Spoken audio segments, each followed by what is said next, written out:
Araw-araw na pagbasa ng Biblia, Araw 185. Lumang Tipan, 2 Kings 16 minuto pasado alas 8:29, 2 Kings Siyam. Sa ikalimang taon ni Joram anak ni Ahab, hari ng Israel, nagsimulang maghari si Jehoram. Siya ang anak ni Jehoshaphat, hari ng Juda. Nagsimula siyang maghari nang si Jehoshaphat ay hari ng Juda. Si Jehoram ay 32 taong gulang nang siya ay magsimulang maghari, at naghari siya ng 8 taon sa Jerusalem.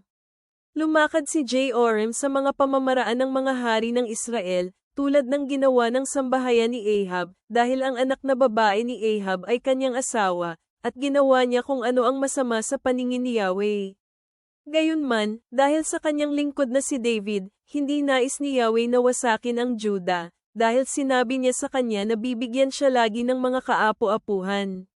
Sa mga panahon ni Jehoram, naghimagsik ang Edom mula sa ilalim ng kamay ng Juda, at nagtayo sila ng isang hari para manguna sa kanila.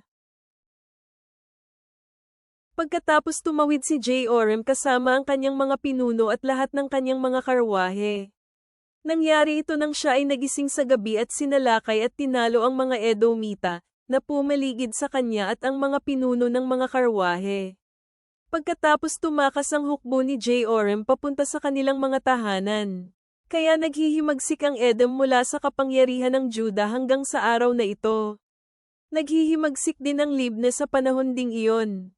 Gaya ng ibang mga bagay tungkol kay Jehoram, ang lahat niyang ginawa, hindi ba nakasulat ang mga ito sa ang aklat ng mga kaganapan sa buhay ng mga hari ng Juda? Namatay si Jehoram at nahimlay kasama ang kanyang mga ninuno, at inilibing kasama ang kanyang mga ninuno sa lungsod ni David. Pagkatapos ang anak ni Ahazias ang naging hari na kapalit niya. Nang 12 taon ni Joram anak ni Ahab, hari ng Israel, si Ahazias anak ni Jehoram, hari ng Juda, ay nagsimulang maghari. Si Ahazias ay 22 taong gulang nang magsimulang maghari, naghari siya ng 1 taon sa Jerusalem. Ang pangalan ng kanyang ina ay si Atalia, siya ay anak na babae ni Omri, hari ng Israel. Lumakad si Ahazias sa pamamaraan ng sambahayan ni Ahab, ginawa niya kung ano ang masama sa paningin ni Yahweh, gaya ng ginagawa ng sambahayan ni Ahab, dahil si Ahazias ay isang manugang na lalaki sa sambahayan ni Ahab. Pumunta si Ahazias kasama si Joram anak ni Ahab, para makipaglaban kay Hazael, hari ng Aram, sa Ramoth Galaad. Sinugitan ng mga Aramin si Joram. Nagbalik si Haring Joram para magpagaling sa Jezreel sa mga sugat na ginawa ng mga Aramin sa kanya sa Rama, nang nakipaglaban siya kay Hazael hari ng Aram. Kaya si Ahazias anak ni Jehoram, hari ng Juda, ay bumababa sa Jezreel para makita si Joram anak ni Ahab, dahil siya ay nasugatan. Tinawag ni Eliseo na propeta ang isa sa mga anak ng mga propeta at sinabi sa kanya, magbihis ka para maglakbay, pagkatapos dalhin ang maliit na bote ng langis na ito sa iyong kamay at pumunta sa Ramoth Galaad. Kapag dumating ka, hanapin mo si Jehu anak ni Jehoshaphat anak ni Nimzi, at pumasok ka at patayuin siya sa gitna ng kanyang mga kasama, at samahan siya sa loob ng isang silid. Pagkatapos kunin ang bote ng langis at ibuhos ito sa kanyang ulo at sabihin, sinasabi ito ni Yahweh, hinirang kita para maging hari ng Israel, pagkatapos buksan ang pinto, at tumakbo, huwag patagilan. Kaya ang batang propeta, ay nagpunta sa Ramoth Galaad. Nang dumating siya, namasdan niya ang mga kapitan ng hukbo ay nakaupo. Kaya sinabi ng batang propeta, ako ay may isang sadya sa iyo, kapitan. Sumagot si Jehu, kanino sa amin? Sumagot ang batang propeta, sa iyo, kapitan. Kaya tumayo si Jehu at pumasok sa bahay, at ibinuhos ng propeta ang langis sa kanyang ulo at sinabi kay Jehu, sinasabi ito ni Yahweh, ang Diyos ng Israel, hinirang kita para maging hari sa bayan ni Yahweh, sa Israel. Dapat mong patayin ang pamilya ni Ahab na iyong Panginoon, kaya ipaghihiganti ko ang dugo ng aking mga lingkod na mga propeta, at ang dugo ng lahat ng mga lingkod ni Yahweh, na pinatay sa pamamagitan ng kamay ni Jezebel. Dahil ang buong pamilya ni Ahab ay mapaparusahan, at puputulan ko mula kay Ahab ang bawat batang lalaki, maging siya ay isang alipin o isang taong malaya. Gagawin ko sa sambahayan ni Ahab gaya ng sasambahayan ni Jeroboam anak ni Nebat at gaya ng sasambahayan ni Basa anak ni Ahiyas. Kakainin ng mga aso si Jezebel sa Jezreel, at walang sino man doon ang maglilibing sa kanya. Pagkatapos binuksan ng propeta ang pintuan at tumakbo. Pagkatapos lumabas si Jehu sa mga lingkod ng kanyang Panginoon, at sinabi sa kanya ng isa, "Mabuti ba ang lahat ng bagay? Bakit pumunta sa iyo ang baliw na taong ito?" Sumagot si Jehu sa kanila, "Kilala ninyo ang lalaki at ang mga uri ng bagay na sinasabi niya." Sinabi nila, "Isang kasinungalingan iyon. Sabihin sa amin." Sumagot si Jehu, "Sinabi niya ito at iyon sa akin," at sinabi niya rin, "Ito ang sinasabi ni Yahweh, hinirang kita bilang hari ng Israel." Pagkatapos bawat isa sa kanila ay mabilis na hinubad ang kanyang panlabas na damit at inilagay ito sa paanan ni Jehu para lakaran. Hinaipan nila ang trumpeta at sinabi, "Si Jehu ay hari." Sa pamamaraang ito nakipagsabuatan si Jehu anak ni Jehoshaphat anak ni Nimzi laban kay Joram. Ngayon pinagtatanggol ni Joram ang Ramoth Galaad, siya at lahat ng Israel, dahil kay Hazael hari ng Aram, pero nagbalik si Haring Joram sa Jezreel para pagalingin ang sugat na ginawa ng mga Aramin sa kanya, nang nakipaglaban siya kay Hazael hari ng Aram. Sinabi ni Jehu sa mga lingkod ni Joram, "Kung ito ang iyong palagay, sa gayon huwag hayaang may isang makatakas at makalabas sa lungsod, para sabihin ang mga balitang ito sa Jezreel." Kaya sumakay si Jehu sa isang karwahe patungong Jezreel, dahil doon nagpapahinga si Joram. Ngayon si Ahazias hari ng Juda ay bumaba para makita si Joram. Ang bantay ay nakatayo sa tore sa Jezreel, at nakita niya ang kasama ni Jehu habang siya ay dumating sa kalayuan. Sinabi niya, "Nakikita ko ang isang pangkat ng kalalakihan na dumarating." Sinabi ni Joram, "Kumuha ka ng isang mangangabayo, at ipadala siya para salubungin sila, sabihin sa kanya para sabihing, 'Ikaw ba ay dumating para sa kapayapaan?'" Kaya ipinadala ang isang lalaki sa mangangabayo para salubungin sila. Sinabi niya, "Sinabi ito ng hari, 'Ikaw ba ay dumating para sa kapayapaan?'" Kaya sinabi ni Jehu, "Ano ang magagawa mo sa kapayapaan? Bumalik ka at sumunod sa akin." Pagkatapos sinabi ng bantay sa hari, sinalubong sila ng mensahero, pero hindi siya babalik. Pagkatapos nagpadala siya ng pangalawang lalaki na nakakabayo, na pumunta sa kanila at sinabi, "Sinasabi ito ng hari, 'Ikaw ba ay dumating para sa kapayapaan?'"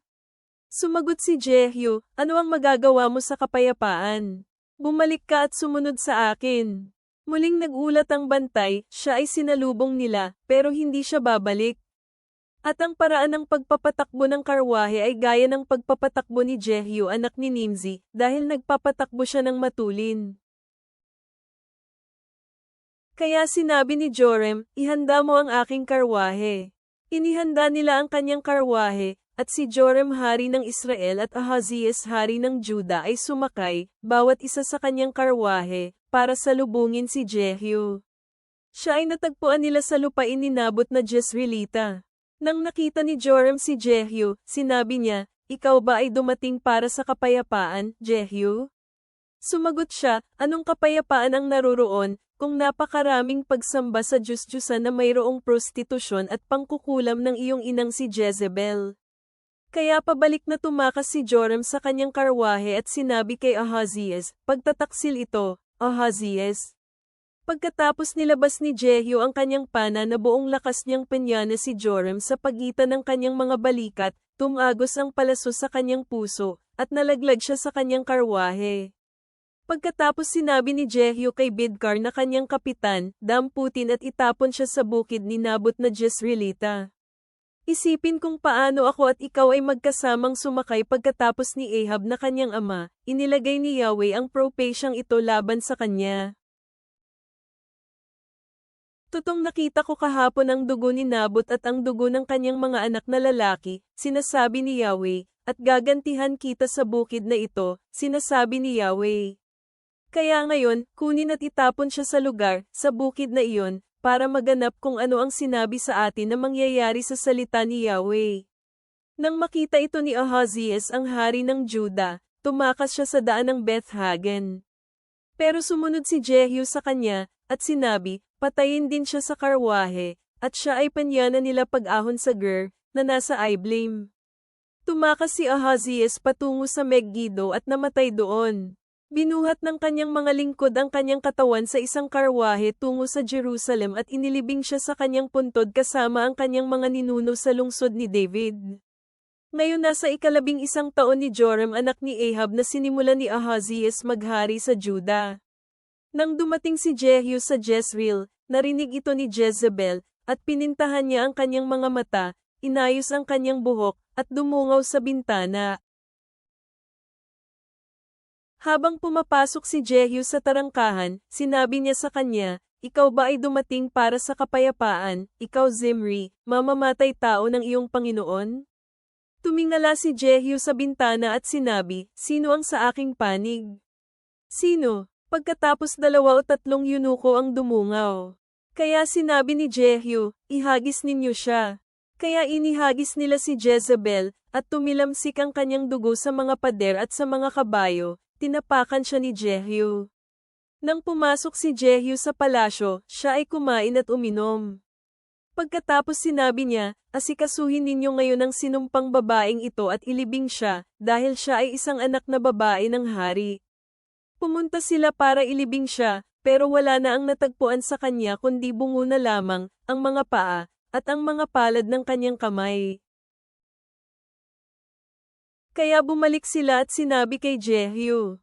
Sinabi niya, ito ang salita ni Yahweh na sinabi niya sa pamamagitan ng kanyang lingkod na si Elias na Tisbita, sinasabing, sa lupain ng Jezreel kakainin ng mga aso ang laman ni Jezebel, at ang katawan ni Jezebel ay magiging tulad ng dumi sa mga bukid sa lupain ng Jezreel, kaya walang makapagsasabing, ito ay si Jezebel. Bagong Tipan, Acts 23:12-35. Kinaumagahan, may ilang mga Hudyo ang gumawa ng kasunduan at sinumpa sa kanilang sarili, sinabi nila na hindi sila kakain o iinom ng kahit ano hanggat hindi nila mapatay si Pablo. Mahigit 40 kalalakihan ang gumawa ng planong ito. Pumunta sila sa mga punong pari at mga nakatatanda at sinabi, nilagay namin ang aming sarili sa isang matinding sumpa, na hindi kami kakain ng anuman hanggat hindi namin mapatay si Pablo. Kaya ngayon, hayaan ninyo na ang konseho ang magsabi sa punong kapitan na dalhin siya sa inyo, na para bang pagpapasyahan mo ng husto ang kanyang kaso. Para sa amin, handa namin siyang patayin bago siya makapunta dito. Ngunit narinig ito ng lalaking anak ng kapatid na babae ni Pablo na matagal silang naghihintay. Kaya pumunta siya at pumasok sa kampo at sinabi kay Pablo. Tinawag ni Pablo ang isa sa mga centurion at sinabi, dalhin mo ang binata na ito sa punong kapitan, dahil mayroon siyang sasabihin sa kanya. Kaya sinama ng centurion ang binata at dinala sa punong kapitan at sinabi, pinatawag ako ng bilanggong si Pablo na pumunta sa kanya, at nakiusap siya kung maaaring dalhin ko ang binatang ito sa iyo. May nais siyang sabihin sa iyo, hinayla siya sa kamay ng punong kapitan at dinala sa pribadong lugar at siya ay tinanong, ano ang kinakailangan mong sabihin sa akin? Sinabi ng binata, nagkasundo ang mga Hudyo na hilingin sa iyo na ipadala mo si Pablo sa konseho bukas, na para bang sisiyasatin siya ng mabuti patungkol sa kanyang kaso. Pero huwag kang maniniwala sa kanila. Dahil mayroong higit sa 40 kalalakihan ang nag-aabang sa kanya. Isinumpa nila ang kanilang sarili, na hindi sila kakain o iinom hanggat mapatay nila siya. Ngayon palang nakahanda na sila, naghihintay ng pahintulot mula sa iyo. Kaya hinayaan ng punong kapitan ang binata na umalis, pagkatapos siyang mapagsabihang, huwag mong babanggitin sa iba ang mga bagay na sinabi mo sa akin. Kaya pinatawag niya ang 2 centurion at sinabi, maghanda kayo ng 200 kawal na handang magtungo hanggang sa Caesarea, at 70 mangangabayo, at 200 mananibat. Aalis kayo 9:00 ng gabi. Inutusan din niyang magbigay sila ng hayop na masasakyan ni Pablo, at dalhin siya ng ligtas kay Gobernador Felix. At nagsulat siya ng liham na ganito. Mula kay Claudio Lysias para sa kagalang-galang na Gobernador Felix, binabati ko kayo. Ang taong ito ay dinakip ng mga Hudyo at muntik na nilang patayin, nang dumating ako sa kanila kasama ang mga kawal upang sagipin siya, dahil nalaman kong isa siyang mamamayang Romano. Nais kong malaman kung bakit siya pinaratangan nila, kaya dinala ko siya sa kanilang konseho. Nalaman ko na pinaratangan siya patungkol sa mga katanungang hinggil sa kanilang sariling batas, ngunit wala sa mga inireklamo laban sa kanya ang nararapat sa kamatayan o pagkabilanggo. Pagkatapos na ibalita sa akin na mayroon silang masamang balak laban sa lalaki, kaya agad-agad ko siyang pinadala sa iyo, at ipinagbilin din sa mga nag-aakusa sa kanya na dalhin ang kanilang mga reklamo laban sa kanya sa iyong harapan.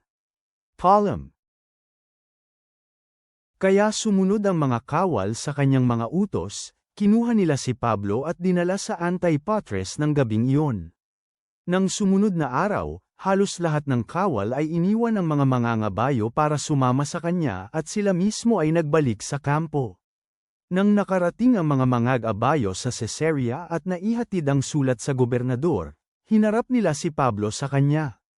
Nang mabasa ng gobernador ang liham, tinanong niya kung saang lalawigan nagmula si Pablo.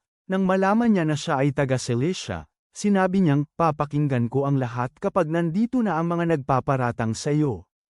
At ipinag-utos niya na manatili siya sa palasyo ni Herodes. Mga awit, Psalm 80:1-7.